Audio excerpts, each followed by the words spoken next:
akkam jirtu jole nagaa keessanii torbeen keessan akkam ture torban miidhagaa akka dabarsitan abdii guddaa qabna. Kun chaanaalii keessan OBN Gaammee yeroo hundaa kan irraa barattanii fi kan ittiin bohaartanidha. Qophiilee babbareedoo fi barsiisotaan siniif qindeeffannee dhiyaannee jirra. Ijoollee gaasin irraa kan eegamu riimootii keessan lafa gochuu chaanaalii keessan OBN Gaammee immoo daawwachuu fi daawwachuu qofadha.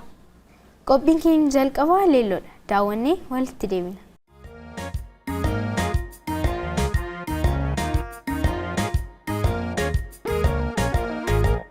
Adaato bareedu miidhagdu laaliftu baajii Oromootaa hangaatu ibsitu arraafi borulee sitaanu boonsiftu arraafi borulee sitaanu boonsiftu leelloo.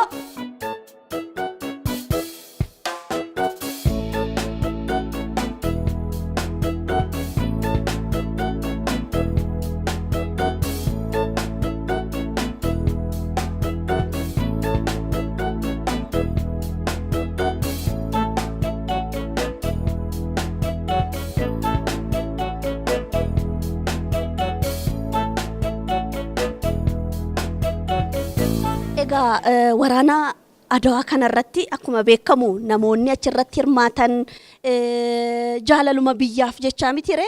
Egaa lolli kun egaa uumame qonnaan bultoonnis maal godhan?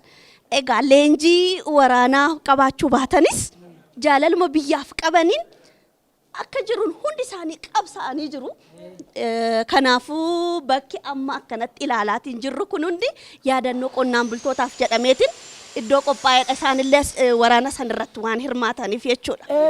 Meeshaalee waraana filleen qopheessuu nyaatallee garaagaraa qopheessuudhaan qotee buloonnis gahee keessaa qabu jechuudha. Qonnaan bultoonnis keessatti injifannoo sana keessa qonnaan bultoonnis qooda qabu isaaniifis faarfamne jechuudha. Kun ola yaadannoo isaaniitiif kan qophaa'e.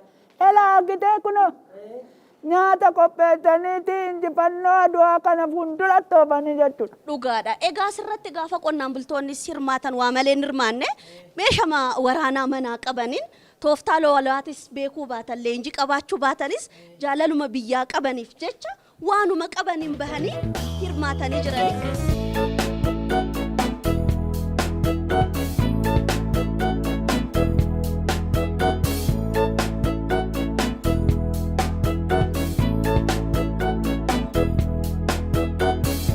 Maalu battu mee gaafa kana laaltan?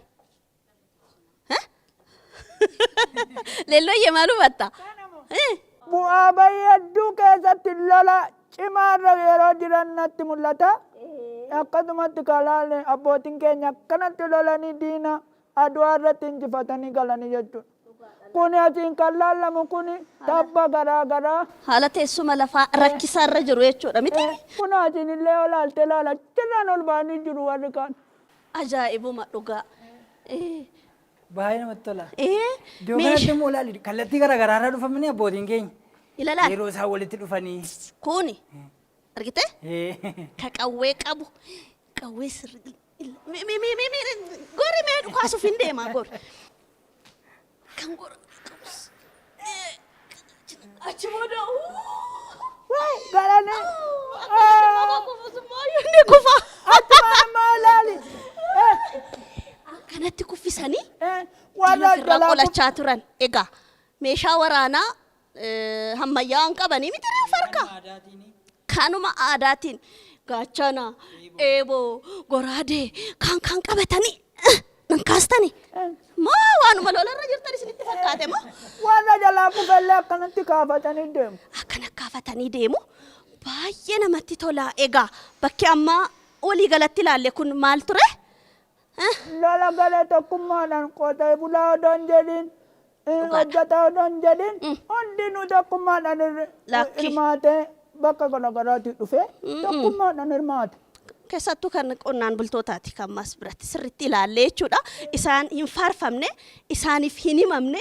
Egaa lola yookaan immoo waraana Adawaa irratti namoonni hirmaatan ebaluu jedhamuun hin danda'amu. Namoota hundumatu irratti hirmaane bakki amma argine kun immoo kan qonnaan bultoonni tokkummaadhaan gamtaan irratti hirmaatanidha. Eeyyee.